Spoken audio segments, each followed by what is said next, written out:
This short video will explain the normal process of digestion, the mini gastric bypass procedure, and how weight loss will occur upon completion of the surgery. In the normal digestive process, food travels from your mouth, down your esophagus, and into your stomach. Currently, your stomach can hold about 40 ounces of food.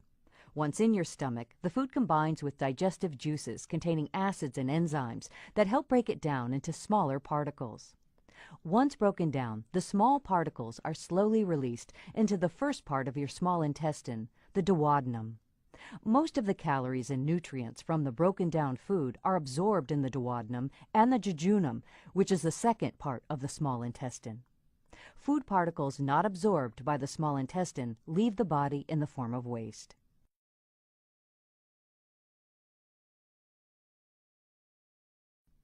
The steps in the mini gastric bypass involve placing 5 trocars in your abdomen, creating a narrow stomach pouch with an endoscopic stapler, measuring to a bypass point on the small intestine, creating an anastomosis between this bypass point and the small stomach pouch, and finally reinforcing the anastomosis with sutures. The mini gastric bypass surgery begins with the surgeon inserting 5 trocars into your abdomen. A trocar is a tool that has a hollow sleeve and allows your surgeon to pass a laparoscopic video camera and other endoscopic tools into your abdomen. This allows your surgeon to perform the operation from outside your body. Your surgeon will use an endoscopic stapler to divide your stomach into 2 parts. The smaller part, that connects to the esophagus, is reshaped into a long, narrow tube and will serve as your new mini stomach. It will only hold 4 to 6 ounces of food. The larger portion of your old stomach will remain alive and inside your body.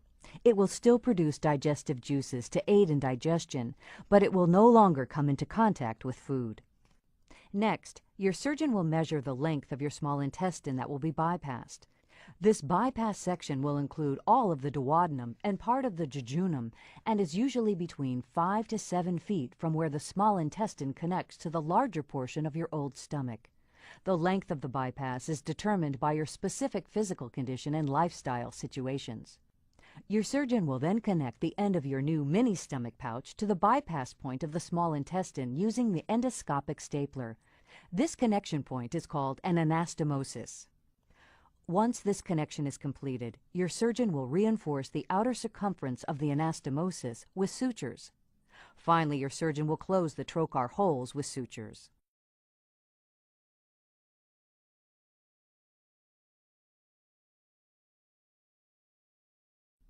Weight loss after surgery will occur for multiple reasons. First, your new mini stomach will hold much less food, causing you to feel full more quickly. Therefore, you will eat smaller amounts. Secondly, once food leaves your mini stomach, it will bypass your duodenum and part of your jejunum. This means less calories will be absorbed by the body. However, digestive juices from the large portion of the old stomach and enzymes from the gallbladder will still travel through the duodenum and will meet up with the food at the bypass point. These acids and enzymes will aid in digestion as food travels through the remainder of the small intestine. Finally, certain hormones that regulate your appetite will be affected after surgery. Therefore, you will eat less, not only because your stomach is physically smaller, but also because this change in hormone levels will suppress your appetite.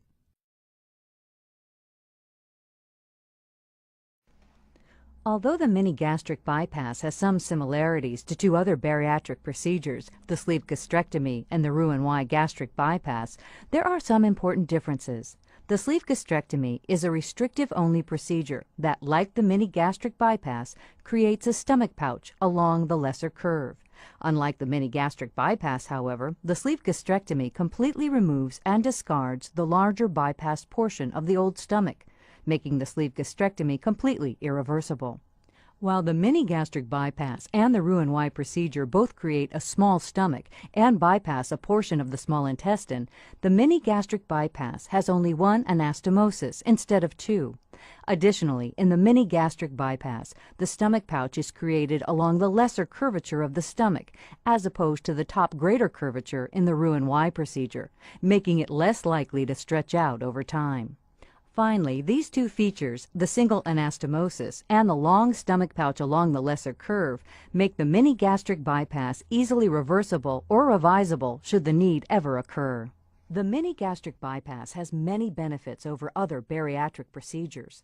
These include a shorter surgery and recovery time, is more easily reversible and revisable, and maintains a high degree of patient satisfaction.